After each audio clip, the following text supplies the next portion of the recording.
A carta aos Romanos, nós sabemos que ela foi escrita num contexto de perseguição. Nero havia incendiado a cidade e colocou a culpa nos cristãos.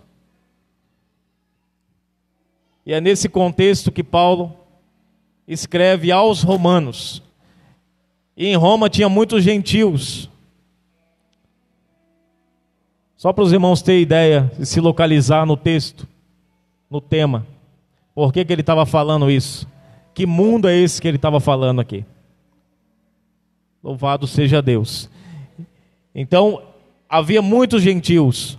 E ele vai escrever para essa igreja que estava sofrendo perseguição severa. Estavam sendo injustiçados por amor de Cristo. E é para essa igreja que Paulo vai dizer: mas em todas essas coisas nós somos mais do que vencedores. Em todas essas coisas que vocês têm passado, nós ainda assim somos mais do que vencedores por Cristo. Amém? E aqui nesse texto agora, Romanos 12, ele vai começar a falar sobre o culto. O primeiro versículo ele vai falar que ele vai fazer uma oração, onde ele fala: eu rogo-vos pela compaixão, pelo amor de Deus, que vós apresenteis o vosso corpo como sacrifício vivo e santo, que é o culto racional. A raiz da palavra culto tem a ver com a palavra cultura, ou cultivo, significando que tudo aquilo que você cultiva se torna a sua cultura, e tudo que se torna a sua cultura se torna o seu culto. Significando também que nós não estamos cultuando apenas quando formalmente nós elevamos a nossa voz e começamos a adorar, mas nós cultuamos com nossos atos. Quando nós abrimos os olhos e respiramos, as nossas primeiras palavras já são uma adoração a Deus, sendo boa ou não. Eu estou dizendo que a nossa conduta de vida é uma adoração a Deus ou a alguém. Por isso que nós precisamos entender. Paulo está falando sobre isso, mas ele vai dizer, vai ir mais além. Ele fala que vocês apresentem o corpo, o vosso corpo, como sacrifício. Sacrificar é fácil, irmãos? Sacrificar é fácil? Glória a Deus. Então, ele vai dizer que é sacrifício. Porque você deixar sua casa numa sexta-feira, cansado, numa quarta-feira, numa segunda, num sábado de manhã, você dedicar o seu tempo, querendo ou não, é um sacrifício, porque você está fazendo algo que ninguém está fazendo, e muitas das vezes você tem que fazer uma força para fazer isso, porque o que todo mundo está fazendo é bem mais fácil, bem mais confortável de fazer. Muitos estão lá sentados na sala assistindo qualquer coisa, ou nada, só trocando de canal, porque não tem nada para fazer. Mas às vezes o que a gente quer é só isso, fazer nada, porque fazer nada é bom. Mas Deus nos chamou para fazer a diferença, fazer muita coisa. E eu trago isso para os irmãos, para aplicarmos aqui o seguinte: nós desenvolvemos a ideia de que o culto é o lugar onde nós viemos para receber. Só que, de acordo com a teologia de Paulo e a teologia bíblica, na verdade nós viemos no culto para apresentar o que nós preparamos. Não é Deus quem se apresenta no culto, é nós que se apresentamos no culto. E eu pergunto aos irmãos, como nós estamos se apresentando a Deus na noite de hoje? Como que você está diante de Deus, Você se preparou para essa apresentação de hoje? Não é só um louvor, é uma apresentação. Você está apresentando todo o teu ser em adoração a Deus. Não é só uma oração. Você está apresentando todo o teu coração e a sua sinceridade a Deus. O culto não é só o que sai da tua boca, mas é todo o teu corpo, é todo o teu pensamento, todo o teu organismo em função em adoração a Deus. É tudo isso. Você já parou para pensar isso, irmãos? Nós pensamos que é só glória a Deus, é minha boca, é o que sai. Não. No momento da adoração, Deus está vendo o que está dentro, o que está fora. É o contexto inteiro. Se tudo for compatível, Deus recebe. Se não, Ele não recebe.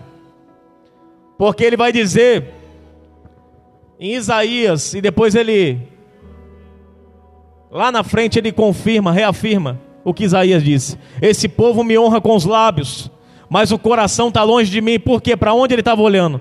Para o coração. Muitos olham para a voz é bonita, olha que beleza, olha que melisma, olha que solfejo diferenciado, olha que pagiatura. Muitos olham para a voz perfeita, mas Deus olha, nosso coração está desafinado, esse coração está precisando apertar as cordas. Deus está de olho no nosso coração. A sinceridade é o que vai nos fazer entrar no céu. Glória a Deus. Então, no contexto do culto, nós apresentamos a Deus. E para tornar mais fácil, quase que engoliu o microfone, misericórdia, a obediência a Deus é o principal sacrifício que Deus espera de nós. É o quê? Obediência. Vou pedir para repetir, que eu ouvi todas as boquinhas mexendo aí baixinho. Você entendeu? É que quando dói a gente fala mais baixo. Mas é a obediência. Eu ouvi uma senhorinha muito simples lá da roça, ela falando, a irmã Conceição, acho que é a avó do Lucas, né? E ela fala: eu aprendi uma coisa, não aprendi a ler nem escrever, mas uma coisa eu aprendi: o abecedário de Jesus, o obedecer. Se você aprender o obedecer, já é o suficiente para te levar para o céu. Pode ser que você nem vai aprender o A, B, C, D, F e vai embora, o A, I, O, U. Não aprenda nada disso. Mas se você aprender a obedecer, acabou. E aqui a obediência é o principal sacrifício. Porque nós glorificamos a Deus quando nós obedecemos a sua palavra. Não é possível ser resistente ao mundo sem obedecer a Deus. Eu quero obedecer a Deus, mas eu não sou resistente. Ou seja, eu quero ser resistente ao mundo, mas eu decido o que eu vou obedecer ou não. Isso eu obedeço, aquilo ali não. Você tira partes daquilo que você crê, e aquilo que você não crê, você joga de escanteio. A Bíblia é o cano inteiro. Inspiração de Deus. Ou você crê em tudo, ou não crê em nada. Ou você crê, obedece tudo, ou não adianta nada. É sacrifício de tolo. Trazendo agora o contexto daquilo que nós falamos agora há pouco. Então não é possível você adquirir essa resistência ao mundo sem obediência. E Tiago 4:7 vai dizer: sujeitai-vos, pois, a Deus, resisti ao diabo, e ele fugirá de vós. Olha a obediência. Sujeitai-vos a Deus. Se submeta a Ele. Submeter é obedecer. Se sujeitar é falar: sim, Senhor. Resistir ao diabo, porque aí você vai ter poder para isso. E ele fugirá de vós. Ele vai partir em retirada. Agora, para nós finalizarmos agora, irmãos, vamos entrar em 4 tópicos simples que eu separei aqui, para nós conseguirmos aqui entender esse processo de transformação, como que ele ocorre, do versículo 2 agora. Porque vai dizer: não vos conformeis com esse mundo, mas transformai-vos pela renovação do vosso entendimento ou da vossa mente.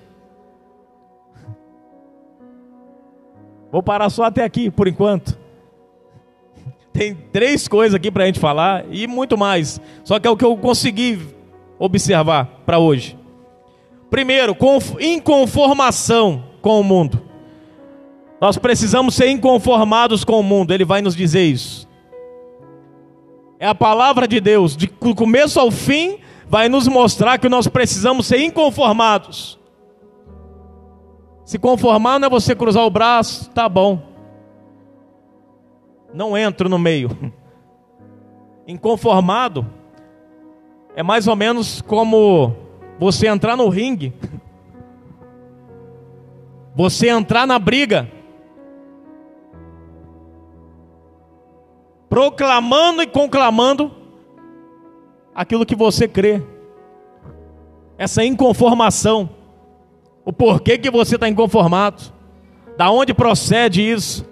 E esse mundo aqui, para nós entendermos, ele não é um mundo que a gente tem 4 mundos, né?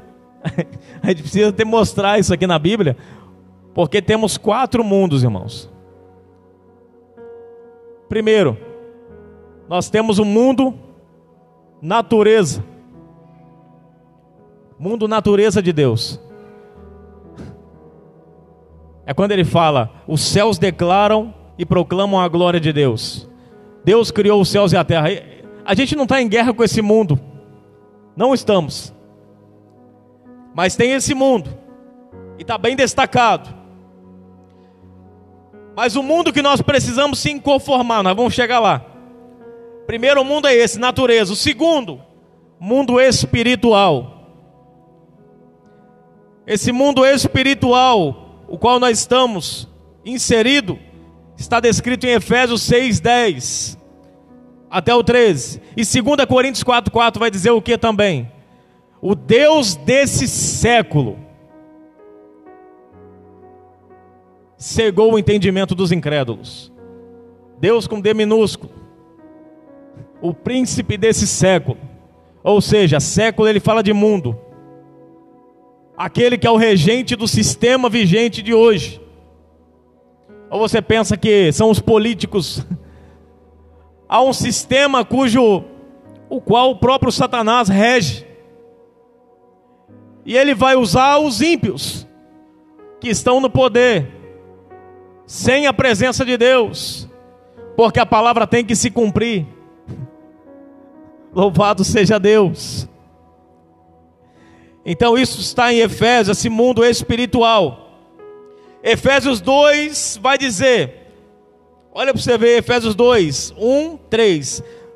Vocês estavam mortos em suas transgressões e pecados, nos quais costumavam viver, quando seguiam a presente ordem deste mundo e o príncipe das potestades do ar. Guerra espiritual. É mundo espiritual. Temos esse mundo espiritual maligno e temos um mundo espiritual onde o nosso Deus habita, que é supra-superior. Tá, irmãos? Onde habita os anjos de Deus. Terceiro mundo é o mundo como sistema. Você vai entender onde eu quero chegar. O mundo como sistema governamental. Que sistema é esse? É aquele mundo que está em 1 João 5,19. Vai dizer que aquele que é nascido de Deus não peca. Deus o guarda. Mas o mundo todo jaz no maligno. O mundo todo está no maligno. E nesse texto, quando nós observamos, para entender, o que quer dizer isso? É mais ou menos a ideia de uma pessoa. Eu ouvi um pastor falando e eu achei interessante para trazer aos irmãos essa questão. É mais ou menos uma pessoa deitada numa praça, no colo de alguém, e essa pessoa está tão sonolenta, deitada no colo desse alguém, que esse alguém faz cafuné na cabeça dela. Essa é a ideia. O mundo está deitado no colo do diabo. Essa é a ideia. O mundo está tão adormecido, o sistema está tão adormecido, que o diabo vai regendo. Isso que a gente sofre aqui, irmãos, é pouco. Até chegar aqui, Deus nos livra de muita coisa. O que o diabo coloca para vir mesmo, o que ele investe para vir mesmo, não chega a metade. É porque Deus, ele segura. Mas se fosse descrever essa batalha tamanha que nós enfrentamos, ela é muito grande. E mundo como pessoas, porque senão a gente vai parar aqui. É o quarto, mundo como pessoas. João 3,16. Porque Deus amou o mundo. Esse mundo não é natureza, esse mundo não é espiritual. Ele está falando o quê? Pessoas. Então os irmãos entenderam até aqui? Só para os irmãos entenderem isso. Agora, quando a gente lê o texto novamente, não vos conformeis com esse mundo. Que mundo é esse? Natureza? Mundo espiritual? Ou é o mundo como sistema vigente de hoje? É o mundo como sistema. É esse mundo que Deus quer que a gente seja inconformado com o sistema vigente desse mundo. E eu chego lá, eu sei que eu estou indo devagar. Quando você olha para sistema, vamos falar de sistema? É o sistema que rege. O sistema que rege a moda. É o sistema que rege a tradição de muita coisa por aí. É o sistema que rege hábitos, cultura, costumes. É o sistema. E da mesma forma que a igreja em Roma estava de alguma forma ali sendo induzida por aquele mundo, e Paulo fala: vocês precisam ser inconformados.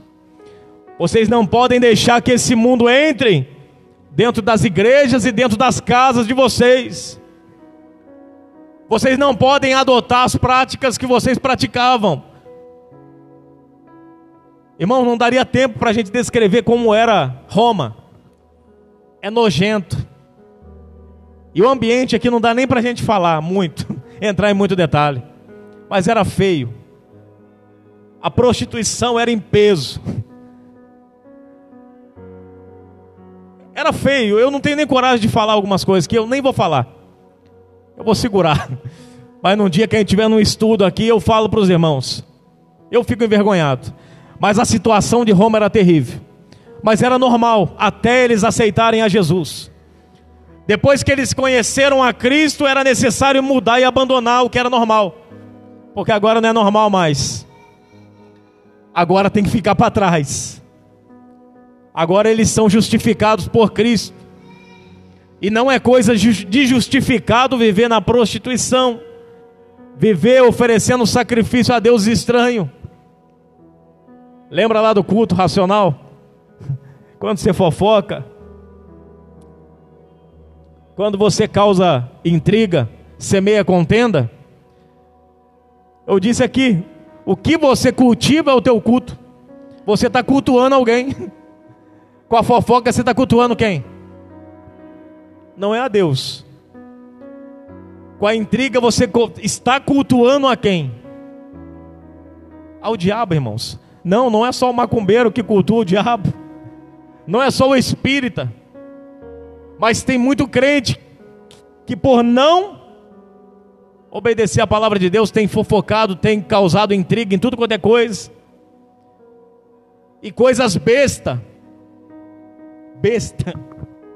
Coisas pequenas. Tem feito aquele alvoroço. E o diabo tem entrado e tem enrolado dentro das igrejas. Mas nós precisamos ser inconformados com isso. Não podemos olhar para isso e falar, tá bom do jeito que tá, não. Nós vamos fazer alguma coisa. Eu disse que não se conformar aqui é tomar uma atitude em relação a isso. Não se conforme, vou fazer alguma coisa. Eu não se conformo com a situação que está na minha casa, vou fazer alguma coisa. Não se conformo com o mundo no meio da mocidade, vou fazer alguma coisa. É a pessoa olhar, eu não me conformo com eu usando essa roupa com a cara do mundo, vou mudar. Não me conformo em estar com a aparência do mundo, não me conformo, vou tomar uma atitude. Não me conformo em estar na igreja, mas está fazendo a mesma coisa que eu fazia antes, parece que não mudou nada. Não me conformo, vou tomar uma atitude em relação a isso. É isso, irmãos. Não é você, não me conformo, cruza o braço. Não, é não se conformar e fazer alguma coisa. Porque você não se conformar, mas ficar parado, não vai adiantar nada. Aquele que sabe fazer o bem e não faz, comete pecado. Vai dizer em Tiago 4, no final. Louvado seja Deus. Em 1 João 2, 15, 16 vai dizer: se alguém ama o mundo, o amor do Pai não está nele. Ah, mas eu gosto tanto daquela amizade. Só que aquela amizade, toda vez que eu sento perto dela, eu acabo fazendo a mesma coisa que eles fazem.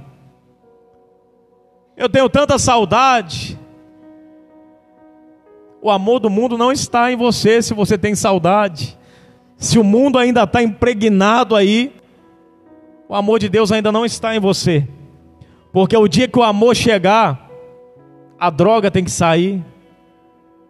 O dia que o amor de Cristo chegar, velhos hábitos, tradição, costume, tudo que trouxe, toda a bagagem vai ter que ficar para trás.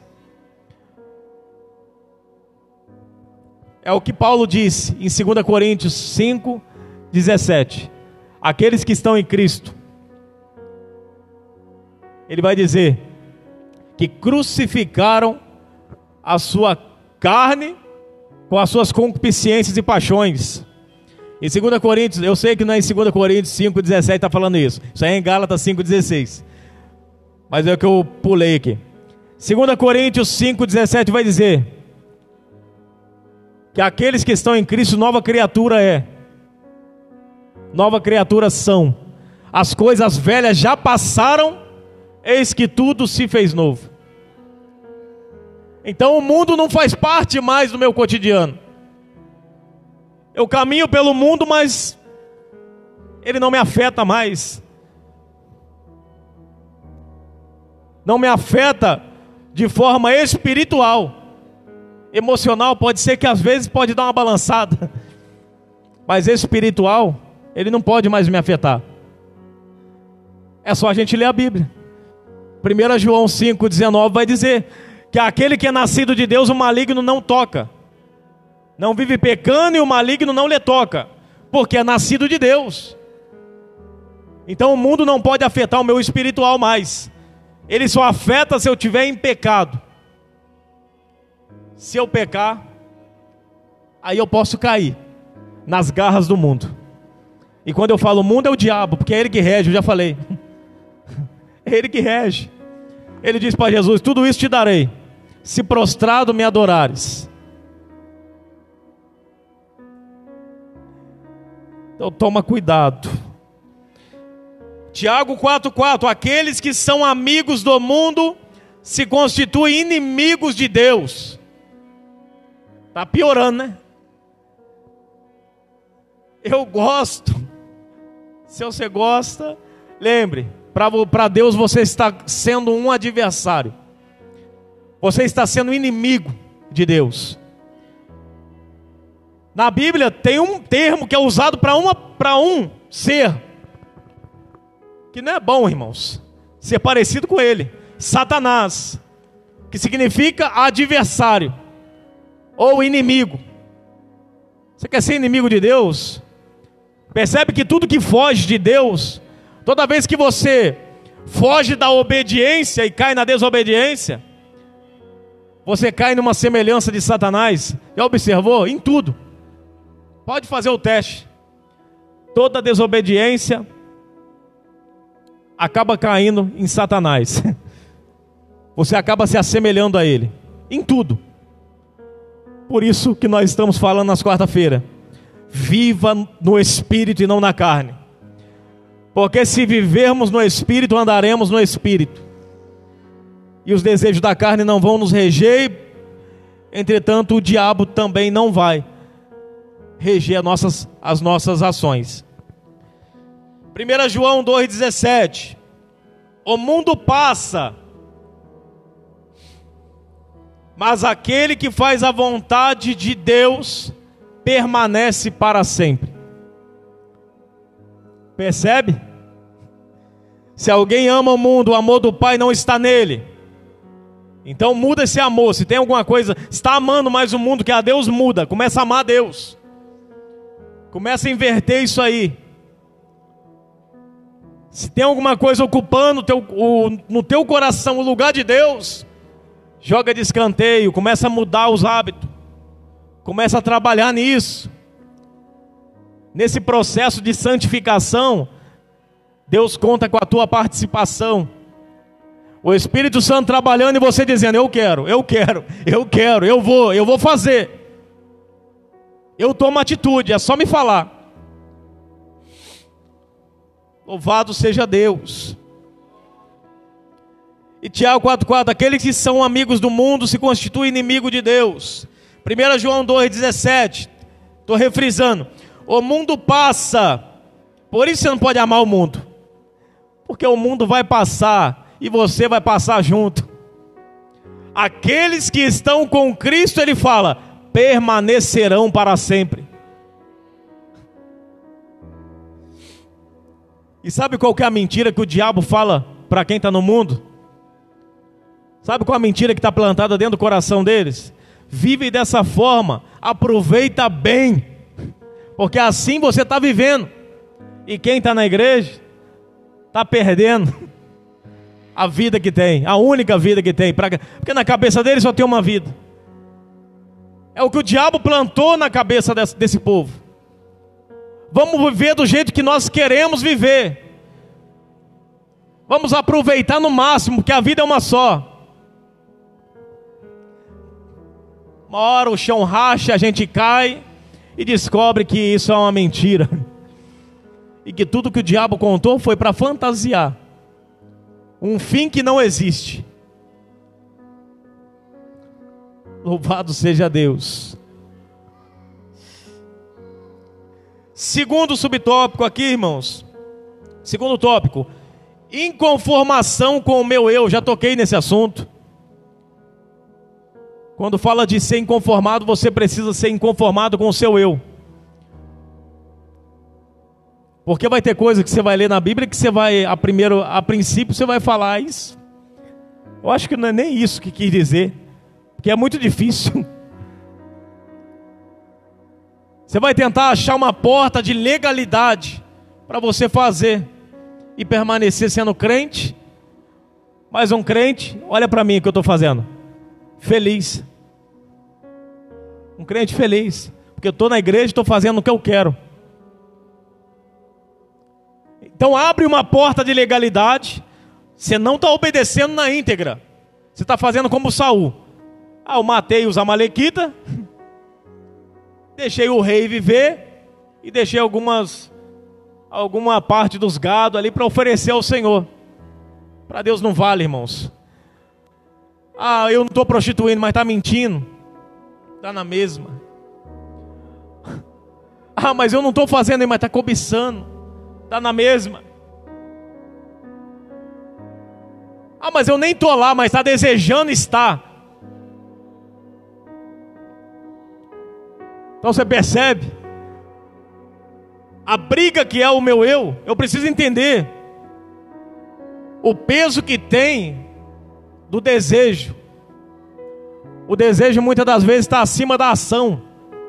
Desejou, pecou. É o que Jesus disse. Por isso nós precisamos, sempre como crente, lutar, porque a nossa carne ela é cruel. Mas a cada dia que você disciplinar ela vai ficando no lugar dela. E o Espírito de Deus vai achando vazão na tua vida. E vai amortecendo a tua carne. E ela vai morrendo, irmão, não é um processo rápido, às vezes é lento, vai demorando. Por isso tenha paciência. Não se martirize não. Só vai vivendo um dia de cada vez. Glória a Deus. E seja inconformado com o seu eu. Terceiro, transformação pela palavra. Porque fala, não vos conformeis, mas sejam transformados pela palavra. Transformai-vos. Então, terceiro, que é transformação pela palavra. Primeiro, para mim ser transformado pela palavra, eu preciso primeiro me dedicar à palavra. Preciso ler a Bíblia. Não só preciso ler, eu preciso ler e meditar. Não é só meditar, é ler, meditar, estudar. Eu preciso amar a Bíblia, irmãos. Porque é a palavra de Deus. Segundo, e quando fala dedicação, não ler e não aprender. Segundo, credibilidade ao ouvir. Preciso ter, senão eu não sou transformado. Se eu não leio, se eu não estudo, se eu não dou crédito quando a palavra é pregada, não dou crédito à palavra ouvida. É Tiago 1:22 falando: sede cumpridores da palavra e não somente ouvintes. Ele fala, enganando-vos com falsos discursos. Ser cumpridor não é só ouvir não adianta nada. Você não vai ser transformado assim. Você tem que ouvir e pensar já. Isso aqui eu já estou fazendo, amanhã mesmo vou pôr em prática. Amanhã mesmo. Obediência, já falei, mas retorno a dizer, a palavra. E temor pela palavra, porque tem pessoas que pregam a palavra, estudam a palavra, faz tudo isso, mas não obedece. Não adianta nada, tá? Tem que ser tudo isso junto. Glória a Deus. Quarto e último, metamorfose, a transformação. Metamorfose é o que nós temos em português. Metamorfose é o termo dado ao nascimento, à transformação da lagarta à borboleta.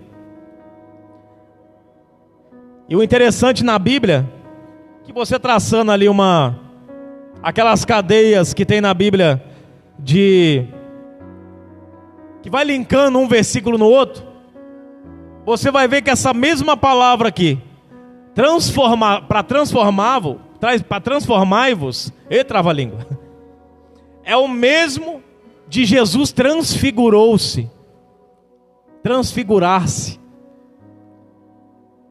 Olha para você ver. E Jesus lá na frente, Paulo vai dizer lá na frente que nós seremos transformados de glória em glória. E seremos como Ele é. Então esse processo de metamorfose, hoje você olha e fala, é impossível eu chegar a esse nível. Não duvide, irmãos, da sua capacidade. E principalmente da capacidade do Espírito Santo. Porque aquilo que é difícil para você, para Ele, é um estalar de dedo. É só você falar, pode entrar, pode encher, pode mudar, que Ele entra na tua vida e muda da água para o vinho. Louvado seja Deus. É esse processo. A lagarta feia, ninguém chega perto, queima, incomoda, todo mundo tem até medo, nojo. Mas quando vira borboleta, todo mundo põe até a mão, né? Quer pôr a mão. Mas aí não dá, né? Porque ela voa. É isso que Deus quer para a tua vida. Enquanto nós estamos aqui, nós estamos passando por esse processo. Para quê? Para um dia nós voarmos. Um dia você vai ser transformado. E você vai ser assim como a borboleta. Vão querer te tocar. O mundo vai querer te tocar. Mas você vai ter asa, vai voar. O mundo não vai mais influenciar, porque você agora tem asa. Louvado seja Deus. Então, irmãos, não perca o que Deus tem para nós. por causa do que o mundo tem, porque o que o mundo tem é momentâneo, vai passar, mas o que Deus tem para nós é eternamente, é eternidade. Metamorfose fala de novo nascimento. João 3 vai dizer: necessário vos é nascer de novo.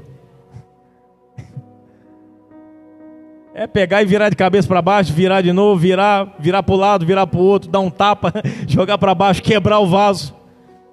É esse processo todo aí. Amassar, joga água, joga na lama, monta de novo. É todo esse processo, metamorfose. Mas você tem que se sujeitar a isso, obediência. Falar para Deus: eu quero. Se é para ser um homem de Deus, eu quero. Se é para ser uma mulher de Deus, eu quero. Você pode dizer isso, irmãos? Se é para ser um homem de Deus, se é para ser melhor, eu quero.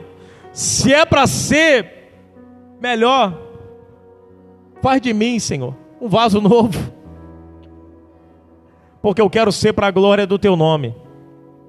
Louvado seja o nome do Senhor. Eu deixo essa palavra à meditação dos irmãos, é o encerramento da nossa campanha.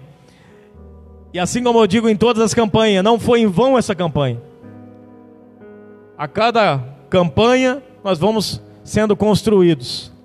Deus vai moldando algo aqui, algo ali, e nós vamos se tornando mais crente e mais forte na presença do Senhor.